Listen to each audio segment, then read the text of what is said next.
ஓம் வீரத்வஜாய வித்மஹே விக்னஹஸ்தாய தீமஹி தன்னோ பௌம பிரசோதயாத். சிவஸ்ரீ ஜோதிடம் வியூவர்ஸ் எல்லாருக்கும் வணக்கம். இந்த வீடியோல நம்ம ஏப்ரல் மாத பலன்களை பார்க்க போறோம். இந்த மாதத்தின் சிறப்புகள் என்னென்னு பார்த்தா, மாதத்தின் முதல் நாளே ஏப்ரல் 1ஆம் தேதி அன்றே நமக்கு பங்குனி உத்திர தினம். அன்னைக்கு நிறைந்த பௌர்ணமி. பொதுவாகவே முருகன் கோயில்கள்லையும் சிவ ஆலயங்களையும் கோலாகலமான விசேஷங்களா இருக்கும். வருடத்தின் முதல் 6 பௌர்ணமி ரொம்ப விசேஷம். அதுல முதல்ல நமக்கு ஆருத்ரா தரிசனமான அன்னைக்கு பௌர்ணமி தினம் இருந்தது. அதே மாதிரி தைப்பூசம் பௌர்ணமி தினம், மாசி மகம், அடுத்து நமக்கு இந்த பங்குனி உத்திர தினம். பௌர்ணமி தினத்தன்று வழக்கம் போல பக்தர்கள் கிரிவலம் வர்றது ரொம்ப சிறப்பு. அதுலயும் இந்த வருடத்தின் முதல் 6 பௌர்ணமியில கிரிவலம் வரவங்களுக்கு அத்தனை வேண்டுதலும் நடக்கும், நிறைவேறும் அப்படிங்கிறது ஐதீகம். 3ஆம் தேதி நமக்கு புனிதவெள்ளி. உலகம் முழுக்க வாழும் அத்தனை கிறிஸ்தவ நண்பர்களுக்கும் புனிதவெள்ளி திருநாள் வாழ்த்துக்கள். 14ஆம் தேதி நமக்கு தமிழ் வருட பிறப்பு தினம் அமைஞ்சிருக்கு. கனி காணுதல் அப்படிங்கிற விஷயம் நம்ம செய்யலாம். 20ஆம் தேதி நமக்கு அட்சய திருதியை தினம். அட்சய திருதி அன்னைக்கு நம்ம அன்னதானம் செய்யறதுதான் மிக மிக சிறப்பு. நம்ம ஒருத்தருக்கு அன்னதானம் கொடுத்தா 10 பேர் இல்ல 100 பேருக்கு இல்ல 1000 பேருக்கு நம்ம கையால தானம் பண்ற அளவுக்கு நமக்கு பொருள் சேரும்.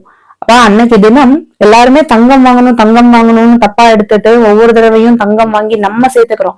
ஆனா இல்லாதவங்களுக்கு அன்னதானம் பண்றதுலதான் அன்னைக்கு அந்த விசேஷ தினமே அமைஞ்சிருக்கு. 28ஆம் தேதி மீனாட்சி திருக்கல்யாணம். மதுரையின் அரசி மீனாட்சிக்கு அன்றைய தினம் திருக்கல்யாணம். இந்த மாதத்தின் கிரக நிலைகள்னு பார்க்கும்போது, மிதுனத்தில் குரு பகவான், சிம்மத்தில் கேது பகவான், கும்பத்தில் ராகு பகவான், மீனத்தில் சனி பகவான், செவ்வாய் பகவான், புதன் பகவான், மேஷத்தில் சுக்கிர பகவான், சூரிய பகவான். இந்த மாதத்துல என்ன ஸ்பெஷல், என்ன பாசிட்டிவ் இருக்குன்னு பார்த்தா, சூரிய பகவான் உச்சம். நவகிரகங்களின் நாயகன், முதல் நாயகன், அரசனான சூரிய பகவான் உச்சம். சூரியன் இல்லைன்னா நவகிரகங்களே இல்லைன்னு கூட சொல்லலாம். அந்த அளவுக்கு முதன்மையானவர் சூரிய பகவான். அப்ப சூரிய பகவான் உச்சமான இந்த நேரத்துல என்னென்ன நல்ல விஷயங்கள்னு பார்த்தா, முதல்ல குழந்தை இல்லாதவங்களுக்கு குழந்தை கிடைக்கும். ஏன்னா இயற்கையாவே 5ஆம் அதிபதி சூரிய பகவான்.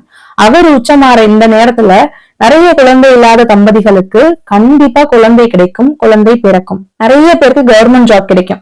ரொம்ப நாளா ரொம்ப வருஷமா ட்ரை பண்ணிட்டு இருக்கவங்களுக்கு எல்லாம் கண்டிப்பா அவரவருடைய தசா புத்திகளுக்கு ஏற்ப, கோச்சார பலன்களுக்கு ஏற்ப நிறைய பேருக்கு இந்த மாதத்துல அரசாங்க உத்தியோகம் கிடைக்க போகுது. அதே மாதிரி சூரியன் தான் அரசாங்க கிரகம், ஆளுமை கிரகம். அப்ப அரசியல்ல முக்கிய மாற்றங்கள், முக்கிய திருப்பங்கள் ஏற்பட வாய்ப்பு இருக்கு. சூரியன் உச்சமானதுனால நிறைய பேருக்கு ப்ரமோஷன், டிரான்ஸ்பர், ஊதிய உயர்வு, தலைமை பொறுப்பு எல்லாமே நிறைய கிடைக்கும். இந்த மாதத்துல குழந்தை பிறப்பினுடைய ரேஷியோ பாத்தீங்கன்னா மற்ற மாதங்களை கம்பேர் பண்ணும்போது இந்த மாதத்துல இன்னும் கொஞ்சம் அதிகமா இருக்கும். ஒரு சிலருக்கு, எல்லாருக்கும் சொல்லல, ஒரு சிலருக்கு அவங்களுடைய குல தெய்வம் அவங்களுக்கு கண்டுபிடிக்கிறதுக்கான ஒரு வாய்ப்பும் கிடைக்கும். அதே மாதிரி மீனத்துல சனி பகவானும் செவ்வாய் பகவான், புதன் பகவானும் அமைஞ்சிருக்கனால எக்ஸ்போர்ட் இம்போர்ட் பிசினஸ்ல ஏதாவது சேஞ்சஸ் நடக்கலாம். இல்ல புதிய ஏற்றுமதி இறக்குமதிக்கான ஒப்பந்தங்கள் கையெழுத்திடலாம். 12ஆம் இடமான மீனத்தில் புதன் பகவான் அமர்ந்திருக்கனால புதிய படிப்புகள் கண்டுபிடிக்கப்படலாம், புதிய கோர்ஸ் உருவாகலாம்.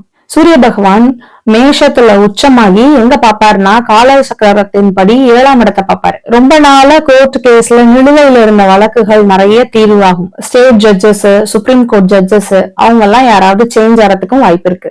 புதிய ஜட்ஜ் பதவி ஏற்கிறதுக்கு அதிக அளவுல வாய்ப்பு இருக்கு. ஒரு சைடு பாசிட்டிவ்ஸ் இருக்க மாதிரி இன்னொரு சைடு நெகட்டிவ்ஸ் இருக்கும்ல. நெகட்டிவ்ஸ் என்ன இருக்குன்னு பார்த்தா, நமக்கு ஆல்ரெடி நம்ம மார்ச் மந்த் வீடியோல பழைய போர்கள் திரும்ப வரதுக்கான வாய்ப்பு இருக்குன்னு சொல்லியிருந்தோம்.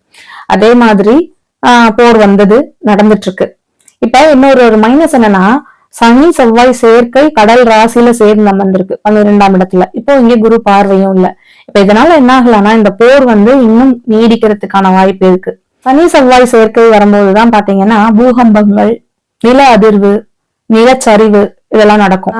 சனி செவ்வாய் சேர்க்கை, சனி பகவான்ங்கிறது ஒரு குளிர்ச்சியான கிரகம், செவ்வாய் பகவான் கங்கு, நெருப்பு. அப்ப இந்த சனி செவ்வாய் சேர்க்கை. அதே மாதிரி மேஷத்துல பாத்தீங்கன்னா சுக்கிர பகவான் குளிர்ச்சியான கிரகம், சூரிய பகவான் நெருப்பு. அப்ப ஹீட்டும் கோல்டும் கூலிங்கும் சேரும் போது ஹீட்டால ஏற்படக்கூடிய நோய்கள் பரவலாம். பொதுவாகவே இது வெயில் காலம், வெயில் சீசன். அப்ப என்னென்ன இருக்கலாம், மெட்ராசைன்னு சொல்லக்கூடிய கண் சார்ந்த பிரச்சனைகள். ஏன்னா சுக்கிரனும் சூரியனும் சேர்ந்து இருக்கிறனால கண் சார்ந்த பிரச்சனைகள் ஏற்படலாம். அப்ப நம்ம என்ன பண்ணிக்கணும், தனி மனிதங்களா நம்ம என்ன பண்ணிக்கணும்னா, ஹீட் அதிகமா இருக்கும், இந்த வருடம் இன்னும் அதிகமான வெப்பங்கள் இருக்கலாம், அதனால நம்மளையே பாதுகாத்துக்கணும். முடிஞ்ச வரையும் இயற்கை உணவுகளான இளநீர், தர்பூசணி, இந்த மாதிரி சீசனல் ஃப்ரூட்ஸ் எல்லாம் எடுத்துக்கணும். அதே நேரத்துல புதன் நீச்சமாகும் போது புதன் சார்ந்த காரகத்துவத்துல சில பாதிப்புகளும் ஏற்பட வாய்ப்பு இருக்கு. ஏன்னா சனி செவ்வாய் கூட புதன் பகவானும் சேர்ந்திருக்கனால இந்த சிறிய கோள் இந்த பெரிய கோள்களுக்கிடையே சிக்கி கொள்றனால புதன் சார்ந்த காரகத்துவத்துல பாதிப்பு ஏற்படவும் வாய்ப்பு இருக்கு. உலக மக்கள் எல்லாரும் நல்லா இருக்கணும், உலகத்துல அமைதி நிலவணும்னு சொல்லி பிரார்த்தனை பண்ணிப்போம். இனி 12 ராசிக்காரர்களுக்குமான ராசி பலன்களை பார்க்கலாம். நீங்க இப்பதான் நம்ம சேனலை ஃபர்ஸ்ட் டைம் பாக்குறதா இருந்தா நம்ம சேனலை சப்ஸ்கிரைப் பண்ணிக்கோங்க, நம்ம வீடியோஸை லைக் பண்ணுங்க, உங்க ஃப்ரெண்ட்ஸ் அண்ட் ஃபேமிலி சர்க்கிளுக்கு இந்த வீடியோவை ஷேர் பண்ணுங்க. எப்போதுமே மனசாட்சிக்கு விரோதம் இல்லாமல் நடந்து கொள்ளும் மீனராசிக்காரர்கள். ஜென்ரலா மீனராசிக்காரர்கள் ஒரு லிஜெண்ட்னு சொல்லலாம். அறிஞர்கள் கூடியிருக்கும் சபை மீனராசி. அப்படிப்பட்ட மீனராசிக்காரர்களுக்கு இந்த மாதம் எப்படி இருக்குன்னு பார்க்கலாம். உங்களுடைய 2க்கும் 9க்கும் அதிபதியான செவ்வாய் பகவான் உங்க ராசியிலேயே. அப்ப 2ஆம் அதிபதி உங்க ராசியிலே இருக்கிறதுல என்ன சொல்லலாம், பணம், குடும்பம், புதிய வரவு எல்லாமே உங்கள் வசம். நிறைய பேருக்கு அப்பாவோட வேலை, அப்பா மாதிரி வருமானம், அல்ல உள்ளூர் தொழில் செய்யறதுக்கான வாய்ப்பு, அப்பாவினுடைய சொத்து கிடைக்கக்கூடிய யோகம், ஹையர் ஸ்டடிஸ் ஒண்ணு புதுசா படிக்கிறதுக்கான யோகம், PhD படிக்கிறதுக்கு நிறைய மீனராசிக்காரர்களுக்கு இந்த டைம்ல வாய்ப்பு இருக்கு.